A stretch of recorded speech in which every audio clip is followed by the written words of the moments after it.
जोहार सम्बलपुरी समाचार के आपन को स्वागत। नुआ लोकसभा बाचस्पति निर्वाचन आज हेबा।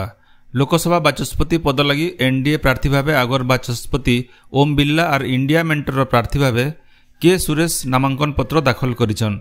लोकसभार पहला अधिवेशन थी प्रधानमंत्री नरेंद्र मोदी और अलगा सांसद मानकु कामचला बाचस्पति भर्तृहरि महताब शपथ पाठ करैतिले। सेंता आबाकेल राज्यसभा अधिवेशन मूल हेबा। राष्ट्रपति द्रौपदी मुर्मू से दिन संसद मिलित अधिवेशन के संबोधन करबे।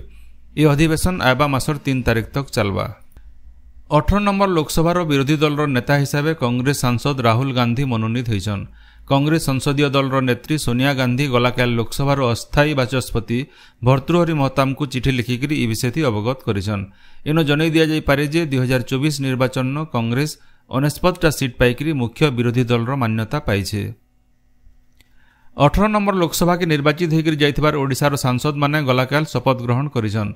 मयूरभंज सांसद नवचरण माझी सांताली भाषण शपथ ग्रहण करिथिला बेले बालेश्वर सांसद प्रताप षडंगी संस्कृत भाषण शपथ नैछन। पश्चिम ओडिशा नु निर्वाचित होइथिबार 5 जन सांसदंकर भितरु कलाहांडी सांसद मालविका देवी इंग्राजी भाषण शपथ नैथिला बेले बरगढ़ सांसद प्रदीप पुरोहित, सम्बलपुर सांसद और केंद्रमंत्री धर्मेंद्र प्रधान, सुंदरगढ़ सांसद जुएल ओराम और बलांगीर सांसद संगीता कुमारी सिंहदेव ओडिया भाषण शपथ पाठ करिछन। इनो जनै दिया जाय पारे जे पश्चिम ओडिशा नु निर्वाचित सांसद माने सम्बलपुरी अस्मिता और स्वाभिमान के आगे बढ़ावार लगी सम्बलपुरी कोसली भाषा नो शपथ पाठ करुन बोली पद्मश्री हलधर नागकर सहित पश्चिम ओडिशार बनिया कवि, साहित्यिक, लेखक और बुद्धिजीवी माने अपील करथिले। राजस्व और विपर्यय परिचालना मंत्री सुरेश पुजारी भुवनेश्वर ठाणे राजस्व अधिकारी मानकर 15 नंबर संस्थागत प्रशिक्षण शिविर के गलाकाल उद्घाटन करिछन। ई अवसर न होइतबार कार्यक्रम थी मंत्री श्री पुजारी सरकारी नीति नियम सहित वैषयिक शिक्षार प्रयोग जरिए धारित समय भितर कार्य संपादन करबार उपरे जोर देथिले। सरकारी काम लगी कार्यालय मानकु आसुथिबार फी लोक जनता आत्मसंतोष हेबे से दिगे ध्यान देवार दरकार रहिছে बोली राजस्व मंत्री कहिथिले। कार्यक्रम थी राजस्व प्रशिक्षण प्रतिष्ठान 3टा बही के भी श्री पुजारी उद्घाटन करिछन। ओडिशार सबु सरकारी आउ सरकारी अनुदान पाउथबार स्कूल मानके शिक्षार मान के बढ़ावार लगी स्वतंत्र रूपरेख तैयार करा जाउछे बोली स्कूल आउ गणशिक्षा मंत्री नित्यानंद गंड कहिछन। गलाकाल भुवनेश्वर ठाणे विभागर गोटे समीक्षा बैठक थी स्कूल भित्तिभूमि, शैक्षिक परिवेश आउ विद्यालय परिचालना उपरे श्री गंड जोर देथिले।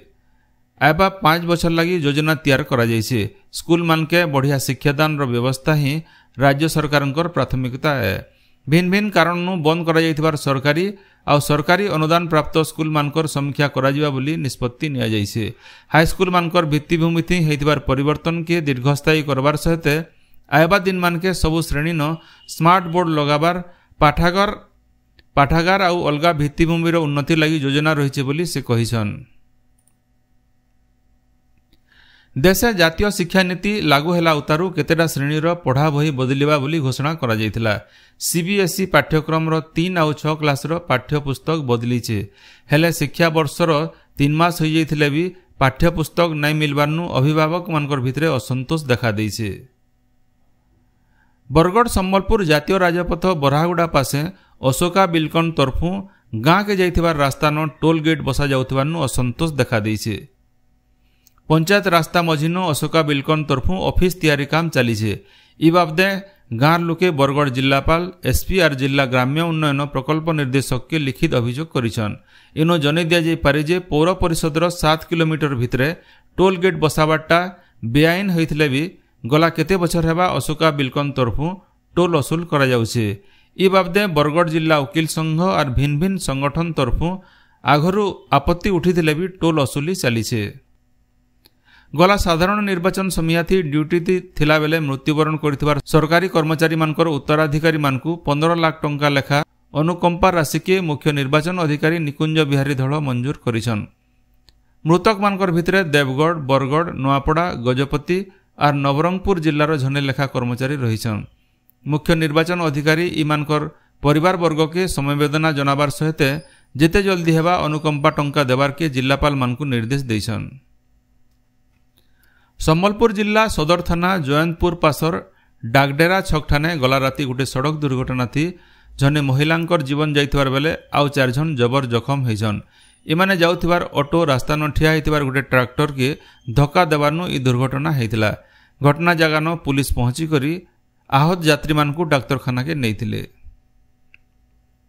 झारसुगुड़ा जिला आईन सेवा प्राधिकरण तरफु पोक्सो अधिनियम, किशोर नियम अधिनियम आउ महिला निर्यातना आउ अलगा अपराध पीड़ित मानकर क्षतिपूरण बाबदे गोटे सचेतनता कार्यक्रम करा जायछे। सरबाहाल हाईस्कूल ठाने होइतिबार ई कार्यक्रम थी जिला आईन सेवा प्राधिकरण रो सचिव नेहा दास अध्यक्षता करथिबार बेले वकील माने आईन आउ व्यवस्था मानकर भिन्न भिन्न दिग उपरे आलोकपात करथिले। बरगढ़ जिलार पदमपुर शहर देगिरी जाइतिबार रास्ता के प्रशासन तरफु जबरदखल उच्छेद मूल होइछे। आज सकालु पदमपुर शहर रो मुख्य जगह भेवरिया छक नथिबार अस्थायी दुकान केबिन संगे अस्थायी निर्माण के जेसीबी लगेकरी भंगा जाउछे। किछि दिन आगरु पदमपुर शहर भिन्न भिन्न संगठन रो कर्मकर्ता मानकर संगे प्रशासनिक अधिकारी मानकर ई बाबदे आलोचना होइतिला। भेवरिया छक के सुंदर करबार संगे रास्ता के चौड़ा करबार लगी भिन्न भिन्न संगठन मत रखिथिले। भेवरिया छक रो जबरदखल उच्छेद उतारू पदमपुर पाटनागढ़ रास्ता और पदमपुर जगदलपुर रास्तार जबरदखल उच्छेद करा जिबा बोली जना पड़िछे। बुर्ला ठाने थिबार संबलपुर जिला रेडक्रॉस सोसाइटी रो विश्रामागार मानकर देखा चाहा आउ परिचालना उपरे जोर दिया जिबा। गलाकाल जिलापाल अक्षय सुनील अग्रवाल अध्यक्षता होइतिबार जिला रेडक्रॉस रो बैठक थी ई निष्पत्ति निया जायछे। हेंता पार्वतीगिरी स्मारकी वृद्धाश्रम रो रक्षणाबेक्षण आउ सोसाइटी रो नुआ आजीवन सदस्य संग्रह लागि भी इथि स्थिर करा जायतिला। संबलपुर महानदी बालीबंधा घाट के गाधी जाइतिला बेले पानी बुड़ी जाइकरी ठेलको पड़ार झनकर जीवन जाइछे। दमकल बाहिनी और पुलिस तरफु पान भितरु मृतदेह उद्धार करा जाइतिला।